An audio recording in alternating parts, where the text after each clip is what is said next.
असम कांग्रेस से आए हिमंता बिस्वा शर्मा को बीजेपी ने सीएम बनाया। मणिपुर कांग्रेस छोड़कर आए एन वीरेन सिंह दोबारा बीजेपी से सीएम बने।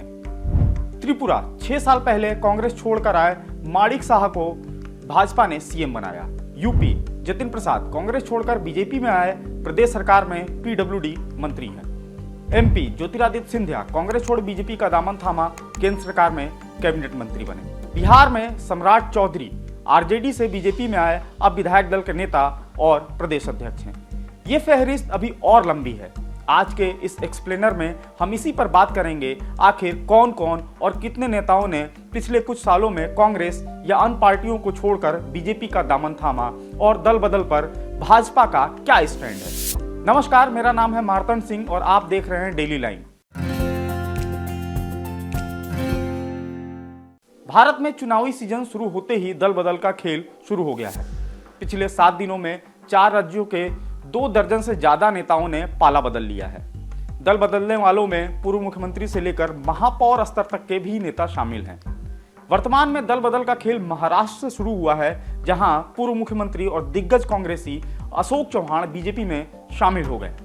राजस्थान कांग्रेस के विधायक महेंद्रजीत सिंह मालवीय ने भी हाथ का साथ छोड़कर कमल का दामन थाम लिया। मध्य प्रदेश के पूर्व सीएम कमलनाथ की भी दल बदलने की चर्चा थी, लेकिन आखिर वक्त पे उन्होंने यू टर्न ले लिया।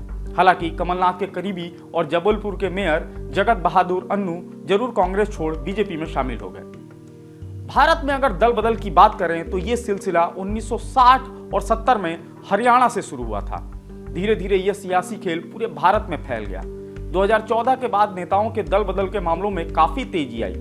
एसोसिएशन फॉर डेमोक्रेटिक रिफॉर्म्स यानी एडीआर के मुताबिक सांसद और विधायक स्तर के 1000 से ज्यादा नेता 2014 और 21 के बीच दल बदल के खेल में शामिल हुए। इन 7 सालों में सबसे ज्यादा पलायन कांग्रेस से हुआ।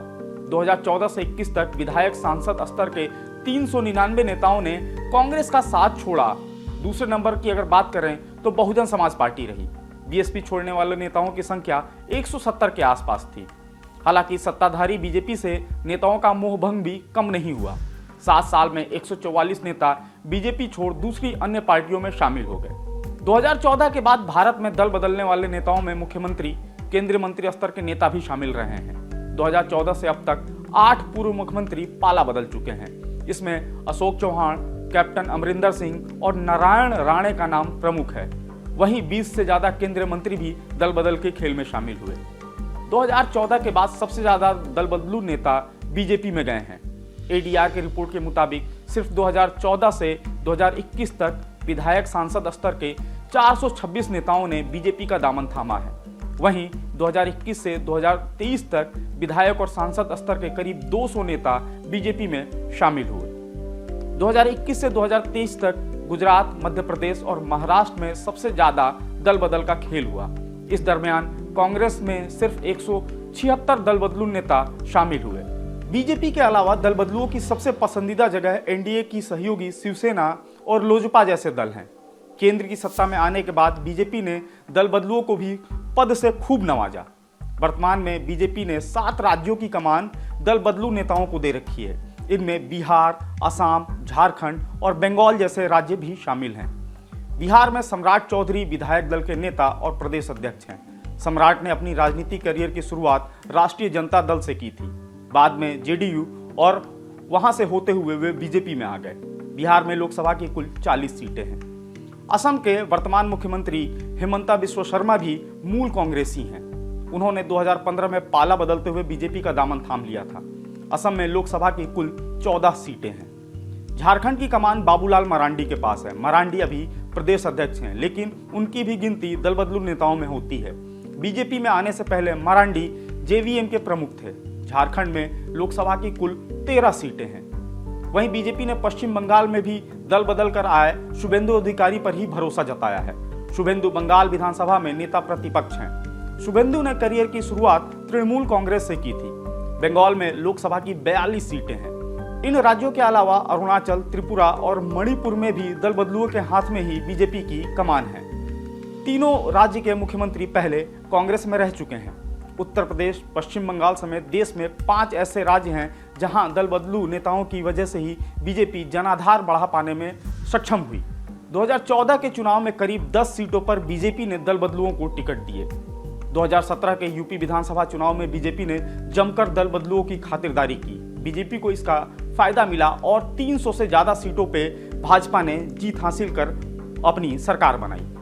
चुनाव के बाद यूपी कैबिनेट में भी दल बदलुओं का दबदबा दिखा। स्वामी प्रसाद, रीता बहुगुणा जैसे दल बदलू नेताओं को बड़े विभाग दिए गए। यूपी की तरह मध्य प्रदेश में भी दल बदलुओं ने बीजेपी का जनाधार बढ़ाने का काम किया।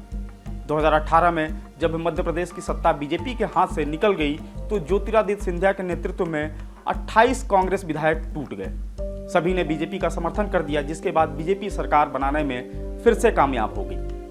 बीजेपी इसके बाद मध्य प्रदेश में मजबूत होती चली गई। पश्चिम बंगाल में भी 2019 में दल बदल कर आए नेताओं ने बीजेपी को रिकॉर्ड जीत दिलवाई। 2019 में बंगाल से जीते बीजेपी के 30% सांसद दूसरे दल से आए थे। असम में भी जनाधार बढ़ाने के लिए बीजेपी ने दूसरी पार्टी से आए नेताओं का ही सहारा लिया। अब बात करते हैं दल बदल को लेकर आखिर बीजेपी का आधिकारिक स्टैंड क्या है। चुनाव से पहले नेताओं के पलायन को लेकर हाल ही में प्रधानमंत्री नरेंद्र मोदी ने एक बयान दिया था। उन्होंने कहा था कि कांग्रेस में सिर्फ एक परिवार की राजनीति होती है, पार्टी भाई और भतीजावाद में फंस गई है, इसलिए वहां नेता नहीं रह पा रहे हैं और वो इधर से उधर कर रहे हैं। बीजेपी ने दल बदलुओं को लेने के लिए कई राज्यों में ज्वाइनिंग कमेटी बना रखी है। कमेटी का काम दूसरे दल के जनाधार वाले नेताओं को अपने पाले में लाना है। आने वाले समय में भी लोकसभा चुनाव होने हैं, ऐसे में नेताओं की ये परिक्रमा जारी रहेगी। फिलहाल आपको ये जानकारी कैसी लगी, ये हमें कमेंट के जरिए जरूर बताएं और फॉलो करते रहें हमारे डिजिटल प्लेटफॉर्म डेली लाइन को।